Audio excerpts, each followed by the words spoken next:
Lubang raksasa muncul ancam permukiman warga di Kalongan, Semarang, 2 Maret 2026. Fenomena alam yang mengerikan kini tengah melanda warga Desa Kalongan, Kecamatan Timur Ungaran, Kabupaten Semarang, Jawa Tengah. Sebuah lubang raksasa berukuran masif mendadak muncul dan terus melebar, menciptakan situasi siaga bagi ratusan penduduk setempat. Akibat intensitas hujan yang sangat tinggi selama berminggu-minggu, tanah di wilayah tersebut mengalami pergerakan ekstrim yang menyebabkan amblasnya lahan secara dramatis. Peristiwa ini tidak hanya merusak lahan produktif, tetapi juga mulai mengancam fondasi bangunan warga dan memutus akses transportasi utama yang menghubungkan wilayah Ungaran dengan Meranggen. Kondisi di lokasi kejadian saat ini sangat memprihatinkan. Berdasarkan pantauan kamera drone, terlihat rekahan tanah yang sangat lebar menyerupai jurang yang membelah perbukitan. Jika sebelumnya longsor hanya terjadi di area hutan dan bumi perkemahan, kini pergerakan tanah telah merembet masuk ke Dusun Bandungan, tempat permukiman padat penduduk berada.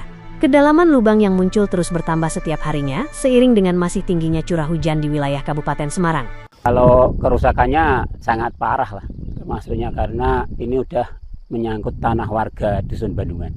Jadian udah parah. Kalau tadinya longsor itu kan sebatas bumi Prengkurung sama kehutanan.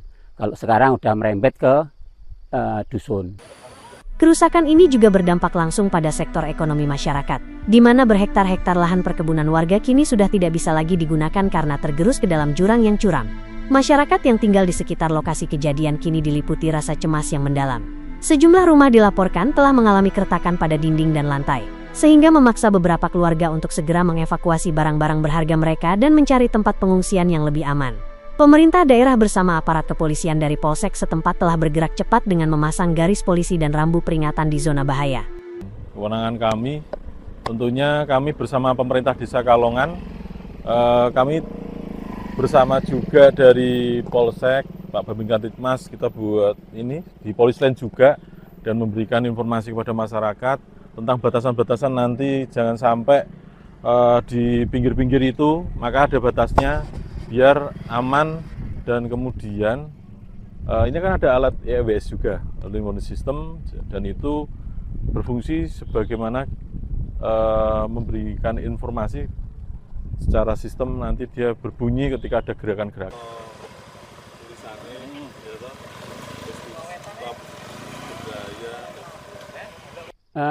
Kalau itu nunggu selanjutnya.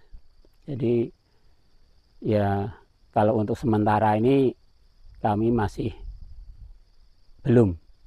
Tapi langkah ke depan harapan kami kalau emang lahan ini emang sudah tidak bisa ditempatin ya otomatis yang terdekat pindah.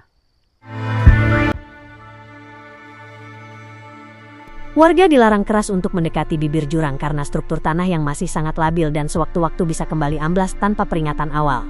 Untuk meminimalisir jatuhnya korban jiwa, pihak berwenang telah mengaktifkan kembali alat peringatan dini atau early warning system yang terpasang di lokasi. Sistem ini akan bekerja secara otomatis dengan mengeluarkan bunyi sirine jika sensor mendeteksi adanya getaran atau gerakan tanah yang membahayakan. Meski alat ini berfungsi dengan baik, pemerintah tetap mengimbau masyarakat agar tidak lengah, terutama saat hujan deras turun pada malam hari.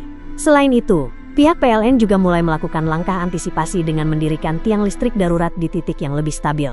Hal ini dilakukan guna mencegah terjadinya pemadaman listrik massal jika sewaktu-waktu tiang listrik utama roboh akibat tanah yang terus bergerak. Langkah penanganan fisik di lapangan saat ini masih dalam tahap analisis struktur tanah. Tim ahli geologi memperkirakan proses observasi dan pemetaan pergerakan tanah akan memakan waktu sekitar 2 hingga 3 bulan ke depan sebelum konstruksi permanen bisa dilakukan. Rencana ke depan, pihak terkait akan melakukan proses pengeboran dan teknik penguatan tanah atau grouting di titik-titik kritis untuk menghentikan laju longsoran. Namun, jika hasil analisis menunjukkan bahwa lahan tersebut sudah tidak layak huni, pemerintah kabupaten tidak menutup kemungkinan untuk melakukan relokasi total bagi warga yang berada di zona merah. Hingga saat ini, petugas masih terus berjaga di lokasi selama 24 jam penuh untuk memantau setiap perkembangan situasi demi memastikan keselamatan warga Desa Kalongan. Apakah relokasi menjadi jalan keluar terbaik bagi warga Desa Kalongan atau ada solusi teknis yang lebih efektif untuk membendung lubang raksasa ini? Mari kita terus pantau perkembangannya dan jangan lupa untuk memberikan dukungan bagi saudara-saudara kita yang terdampak bencana di Kabupaten Semarang.